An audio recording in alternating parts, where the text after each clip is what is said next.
really challenging because we have a pretty strong, I would say, sex script in our culture. Everything from our analogies with the bases.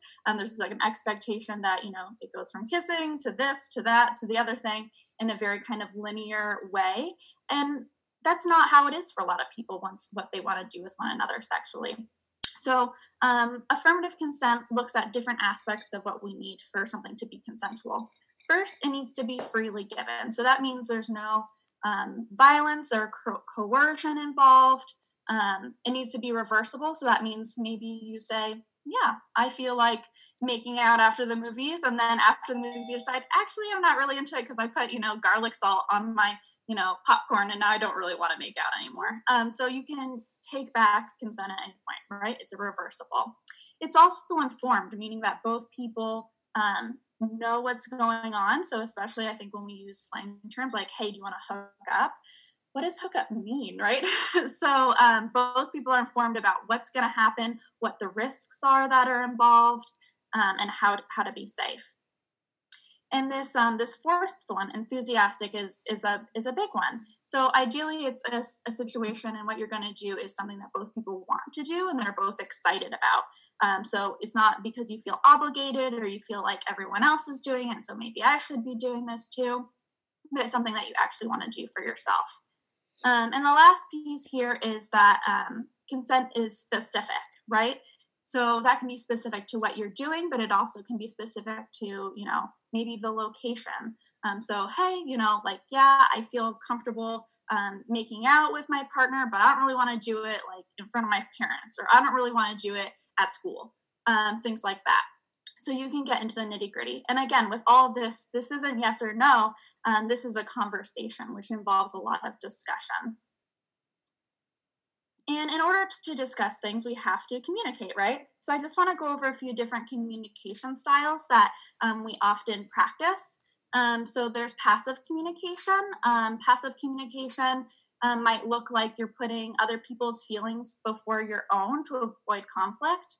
And this is very common, especially if you want to maintain a relationship and if you're afraid that if you assert your own needs or your own desires, that might compromise the relationship in some way. So you might kind of go along with things even though you're not really excited about it.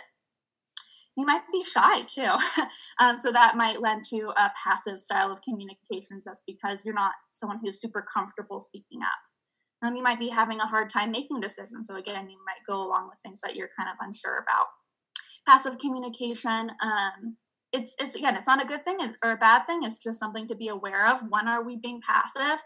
And when is that helpful for us? And when is it not so helpful for us? Another type of communication style is aggressive.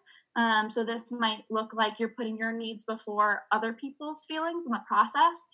And so maybe you're doing this because you feel like you're not being heard, right? So maybe you feel like you need to raise your voice or you need to take a step forward in order to get your point across. It might also look like sometimes not being accountable for our own feelings, right? So we kind of maybe have an emotional outburst when we're feeling frustrated and things like that. So oftentimes it's helpful if we kind of look in and say, what am I feeling right now and how is it expressing itself and how is that maybe bulldozing other people? Because sometimes our emotions are really big. And again, oftentimes in relationships aren't devoid of any conflict, right? And so we might have a dynamic where one person's being more aggressive and one person's being more passive, and it might be situational. But our ability to then reflect upon that and to repair what's ever happened is the point. And ideally, we want to get up to a place where we can use assertive communication. We are not only taking our own needs and feelings into account, but we're taking the other person's and we're expressing those needs and feelings clearly. Assertive communication often helps develop things like trust and equality in relationships. And it's being honest, asking for help when you need it and being honest about what your boundaries are.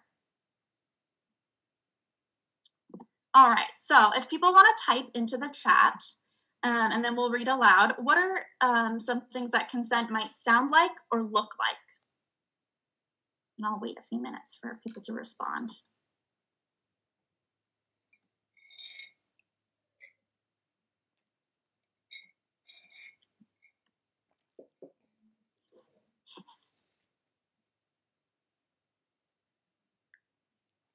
Someone wrote, does this feel good?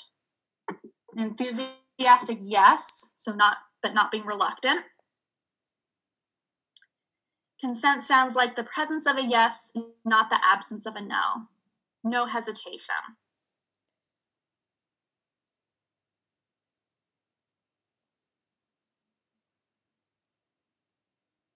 Do you want to try this? An ongoing conversation.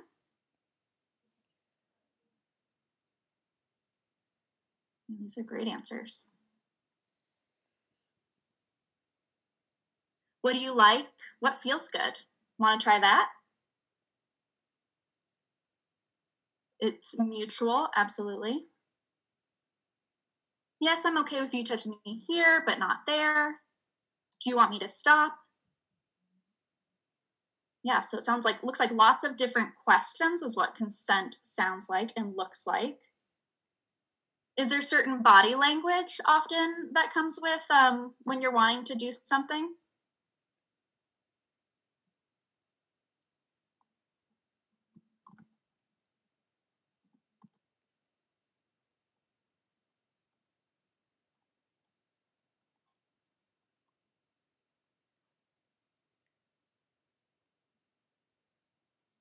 So that might be something like eye contact. So you feel comfortable enough looking at the person. Again, not everyone, but for some folks.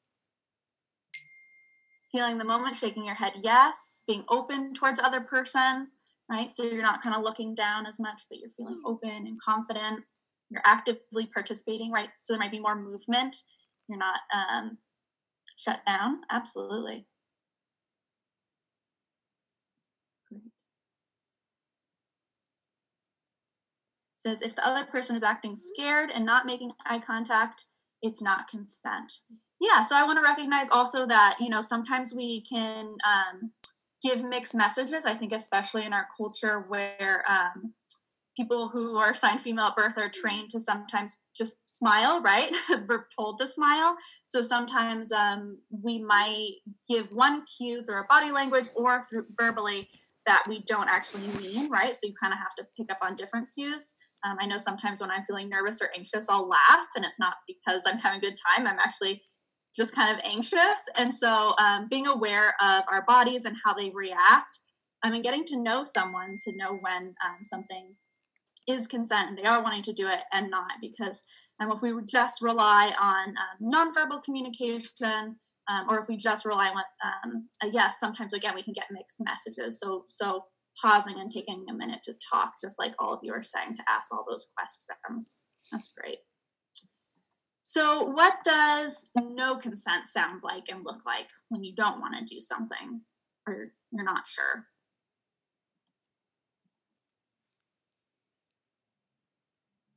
And someone also wrote that it can vary depending on someone's ability or disability.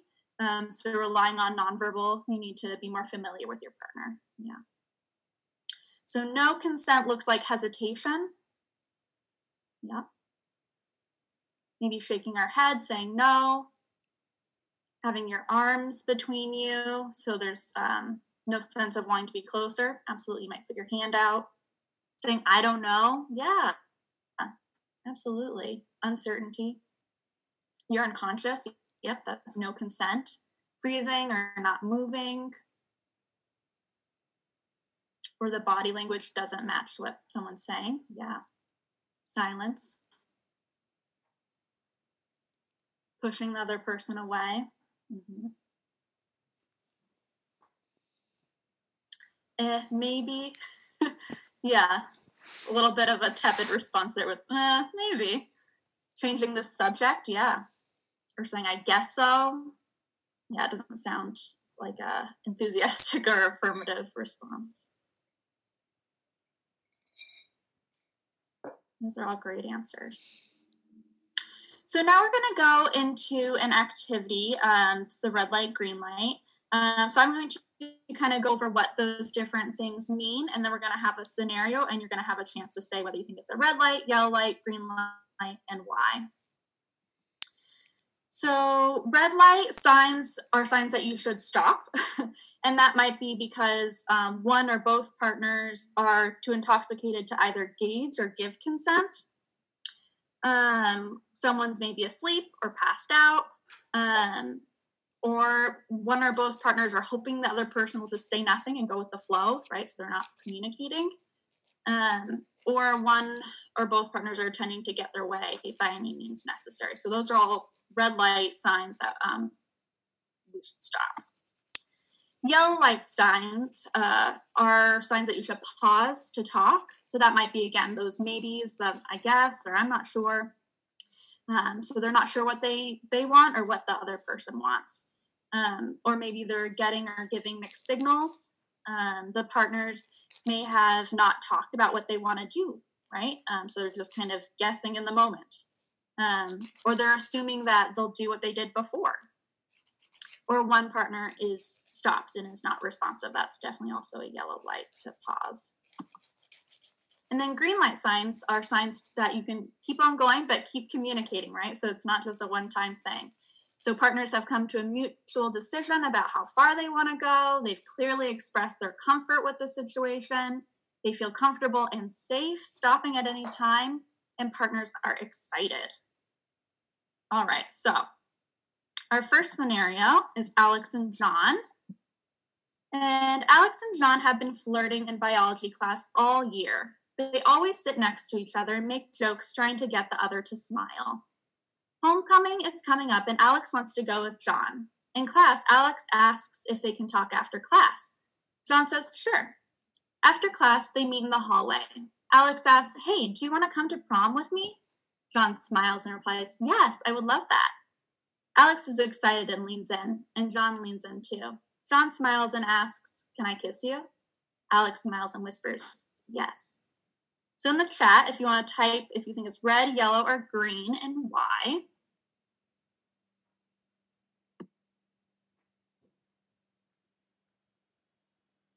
I'll wait a minute to have some folks respond. It says green, there's active communication. Anyone else want to write in signs of what they think it is?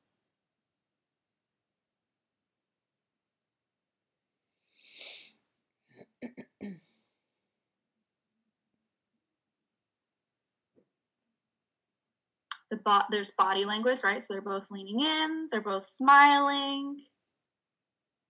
Yep, and they've also verbalized, yes, that they want to do that. They both feel comfortable around each other, right? Yeah, they've had class together, they've been talking. They've listened to each other, so green. A question was asked and there was a direct yes. Positive body language. Absolutely, yeah. So you all are picking up on exactly right, those cues. So they have had a relationship for a while in class. They've been talking to each other, building rapport with jokes and flirting. And they have had an explicit conversation about what they want to do, including homecoming and including kissing. And both were giving positive body language and affirmative vocal yeses. Absolutely. So let's try another one. All right. Scenario 2, we have Carrie and Kevin. So Carrie and Kevin are seniors, and they've been friends forever. They've been dating since junior year, and they talk about everything: school, family, friends, and sex.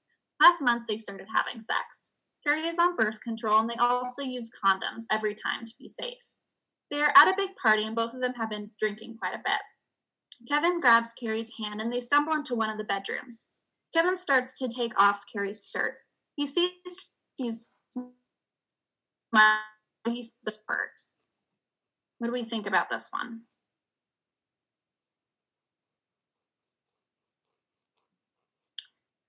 Red light, because she's slurring her words, so she's definitely drinking to the point of being intoxicated. Red light, yep, drinking and no communication.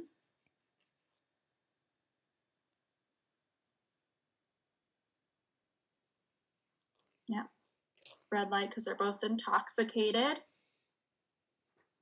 Neither can communicate effectively. And there's no clear yes.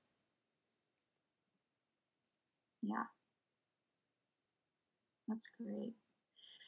So this one's tricky, right? Because yeah, they've been friends for a long time. They trust each other. They've, they talk about everything. They are being safe on birth control, using condoms. But exactly like you all are saying, they aren't having a conversation in this moment, right? So there might be an assumption that just because they've started having sex, that they can have sex now. And like you said, there isn't a clear yes. And even if there was a clear yes, because they've both been drinking, it's going to be hard for each of them to gauge each other's consent and to give consent. Some people find that, especially when they've been drinking, they might be doing things that they wouldn't do if they were sober. And so oftentimes, not engaging sexually while you're under the influence is a best idea. So yes, red light scenario sounds perfect for this one. And they can hold off and get a friend to drive them home who's sober. Hopefully they have a designated driver. They can call a parent to see if they can pick them up and talk about it the next day. Absolutely. All right, next one we have Jasmine and Isabelle. So Jasmine and Isabelle have been friends since middle school. Last year, they went to the same summer camp and then began officially dating. Isabelle has repeatedly told Jasmine that she is super uncomfortable with PDA, public displays of affection. But Jasmine keeps trying to hold her hand and kiss her in public. They're waiting for the bus at school and Jasmine leans over to kiss Isabelle on the cheek. When Isabelle pulls away, Jasmine says, "I'm sorry, I forgot, I just love you so much." What do we think about this one?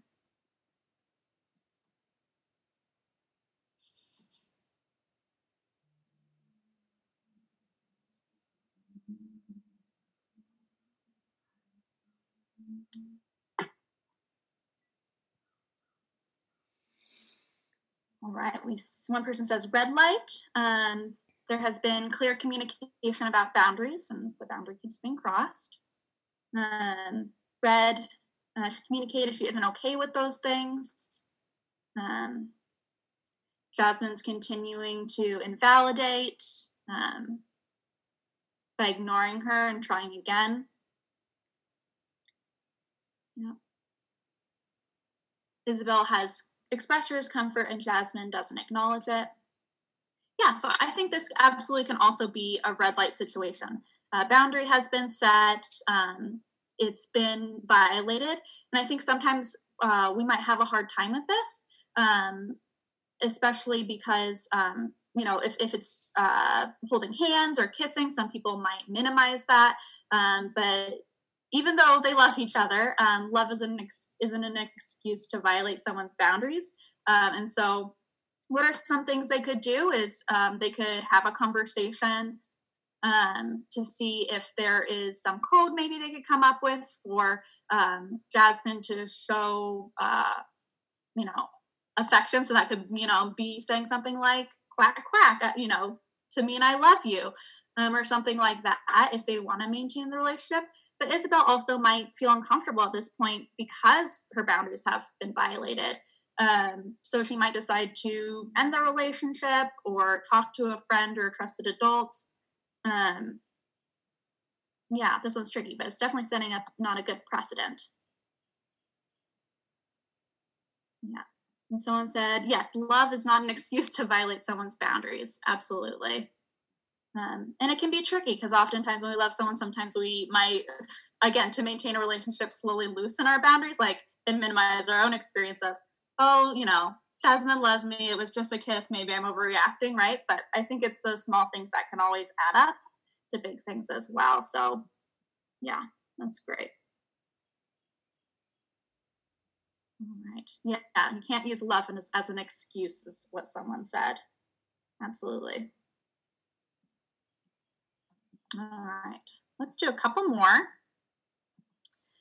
So this one is Berta and Greg. So Berta and Greg have been dating and having sex for a while. Berta is on the pill and they always use condoms. Both of them feel super safe to talk and explore new things together. Recently, Berta has wanted to try oral sex, which they haven't done before. Greg is interested, but worried that he's going to be bad at it. This weekend, while they're out driving around, Berta asks, "Do you want to try that thing we talked about tonight?" Greg says, "Yes, but I'm not sure. I've never done it before." Berta smiles and says, me either, but I'll tell you what feels good. What do we think about this one?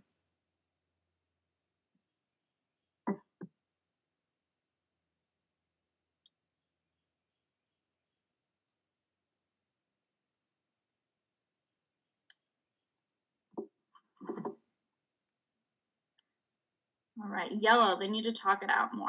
That's what one person says.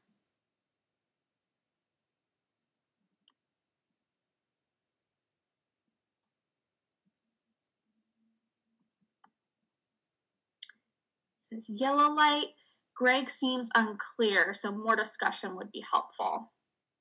Absolutely. He said, yeah, I'm not sure, and he's worried, right? He said he's worried he's going to be bad at it. Yellow light, they're having a conversation, but they should continue to be open and give affirmative consent throughout the experience. The person says yellow, it's inconclusive. Absolutely. I would also say this is yellow. I think, it's in a great direction. It seems like they're communicating. So I think, we could be on the road to green territory, but until Greg is kind of feeling more confident and more ready and says yes explicitly, like, yes, I want to do this, we're still in the yellow territory of needing to talk it out.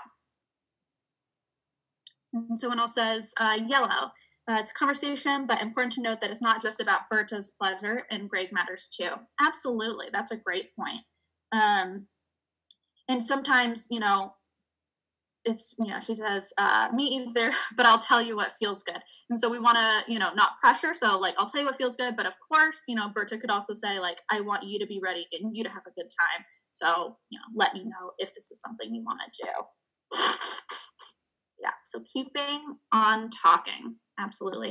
And I think a lot of the time, especially with when we're younger, it's a lot of yellow, right? Because we haven't done things before. So there might be a great deal of uncertainty or anxiety or embarrassment or feeling awkward. So I think, taking things slow to have those conversations can be great. And the more that we talk about it with our partners or with our, parents of, making sure we're safe or making sure we're ready, the easier it will be and the more comfortable we are.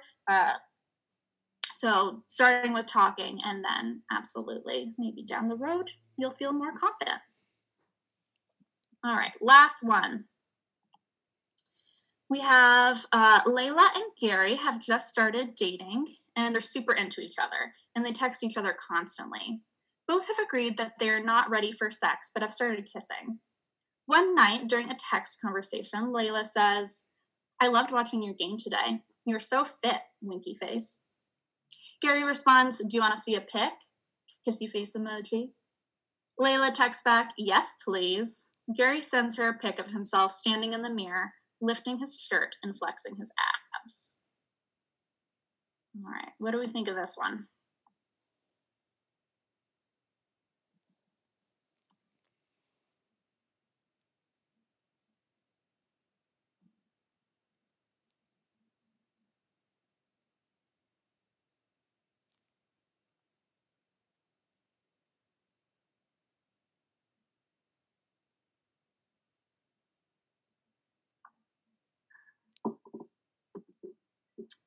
All right, I have one green light. Sounded excited. Asked a question and there was a clear yes was the response. Green light is a mutual decision. They both agreed. Yep.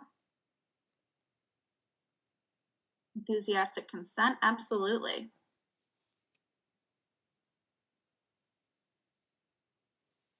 So one person says, seems green, but it would be best if there's communication. That's a really great point. If Gary had sent a dick pic, would we feel differently about this scenario?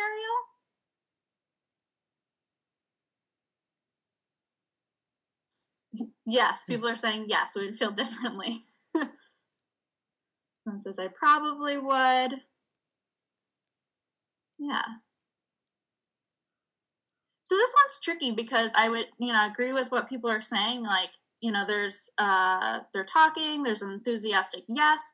But when we're looking at that Fry's model from Planned Parenthood in the beginning, one of the things was specific, right? So can I see a pic is kind of vague. What if it was a dick pic, right? And what if they're underage? There are some laws that, minors shouldn't be sending, or creating imagery of their, butts and breasts or, genitals. And so this could be kind of yellow, and I think the other piece within the Fry's model was informed. Are they informed about laws if they are minors, and do they know the risks involved with creating sexually explicit imagery? If a picture was leaked and things like that, especially if they do break up or things like that, do they know what laws are protecting them? So it's hard to say because we don't know that background information. Maybe they have gotten great sex education and they're totally on board. And in this case, a pic of the abs is pretty tame. So this could be green, but again, it could potentially be yellow too. I'm not sure about this one. Are there any other comments that people want to have with any of these scenarios? Yep. You didn't get a chance to say yet. Feel free to type into the chat.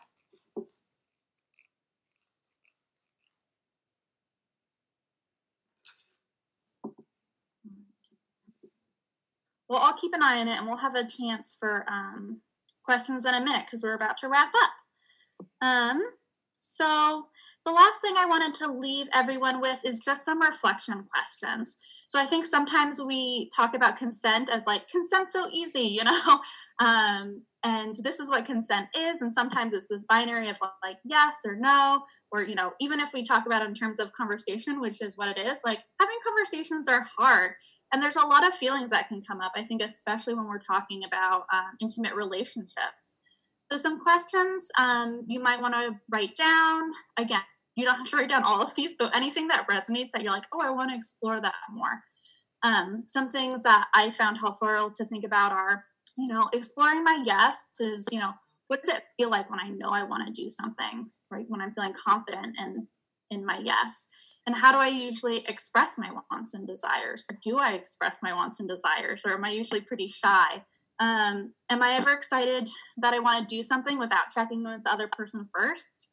Or am I ever afraid of saying what I want? Exploring your maybe, some questions you might want to ask are, what does it feel like when I'm not sure if I want to do something? How do I make a decision to do something or not when I'm unsure? Do you talk to your friends? Do you talk to your parents? Do you read? Do you journal? Because a lot of the time, again, we might feel kind of uncertain about things. Have I ever gone along with something I was unsure about and then felt bad later? Or have I ever not done something because I was unsure and then wish I had later? So these, again, are just all kind of food for thought questions to think about, being more confident in knowing what you want and don't want and are unsure about, and being able to communicate that. And last is exploring our no. So what does it feel like when you know you don't want to do something? Is it easy for you to say no, or do you have a hard time saying no? Have you ever been told no and felt defensive or rejected? I think this is a big one too, is it's hard to take a no. I think especially if you're someone that tends to maybe be shy and you're afraid to ask that question of maybe, can I kiss you? And then someone says no, that can be a big hit to your self-esteem, right? You might feel rejected and you might feel like, oh my gosh, they don't want me. It can bring up a lot. So, what do you do when you do hear a no? And is it easy for you or not? And how do you respond? And where do you get support when you're told no? So again, these are all just questions for journaling on your own time. Someone asked, is it okay to screenshot the questions? Absolutely. Please screenshot the questions. And again, like I said in the beginning, our scenarios were all around consent within intimate, romantic, or sexual relationships, but we get to practice consent in all our relationships. And it can be really helpful if we practice, again, assertive communication, where we're saying our wants and we're saying our feelings with our families or our siblings or our friends or our peers. And when we practice it in our day-to-day life, then it will be a lot easier when we're in an intimate, romantic, or sexual relationship. Okay. Well, that is all I have for everyone. But if you want to type into the chat one thing that you're going to take away from this workshop, I'd love to hear some of the takeaways. Or if you have a comment, something that came up that you want to share with the group and I can read it out loud, type it into the chat box.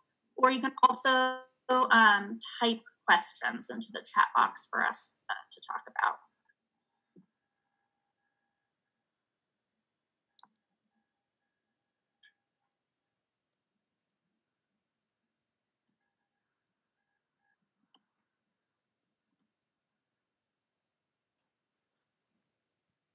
So looks like people loved the activity with the scenarios. Good.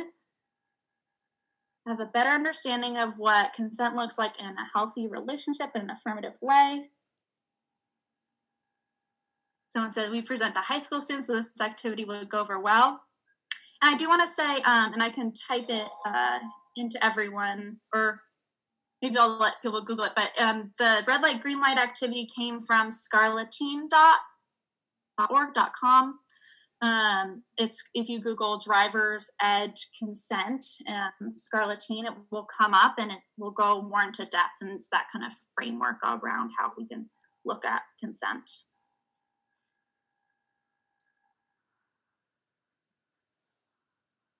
Any other comments? People liked the discussion around different communication styles and their reflection questions. Yeah.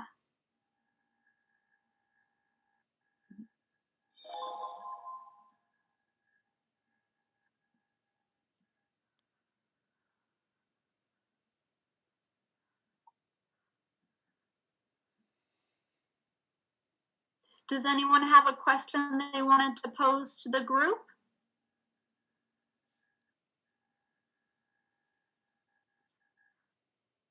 Someone says they liked that we asked what consent looks like before we gave the definition.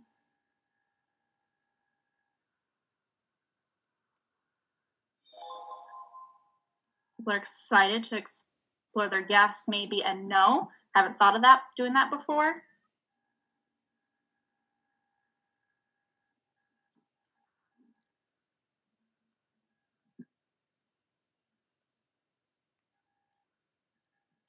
Yeah, takeaway. Sex is something we do with someone, not to someone. Yeah, something you do together.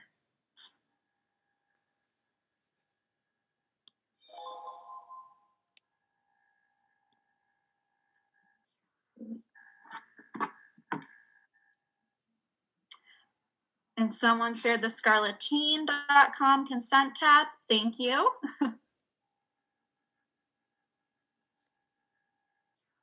People like the different scenarios. Great. All right. So I'm going to stop my screen share and I'm going to see, do our co-hosts have anything else they want to add to wrap up this workshop? Maddie, I just want to say thank you so much for the presentation today. It was very enjoyable and very informative. So we thank you and Maine Family Planning for being with us today and sharing. If folks would like to, we have several other sessions today, and we'll be running sessions throughout the week up until Saturday. So please check your flyers or your emails and make sure you sign up for one of those. All right? Okay, thank you. Thank you.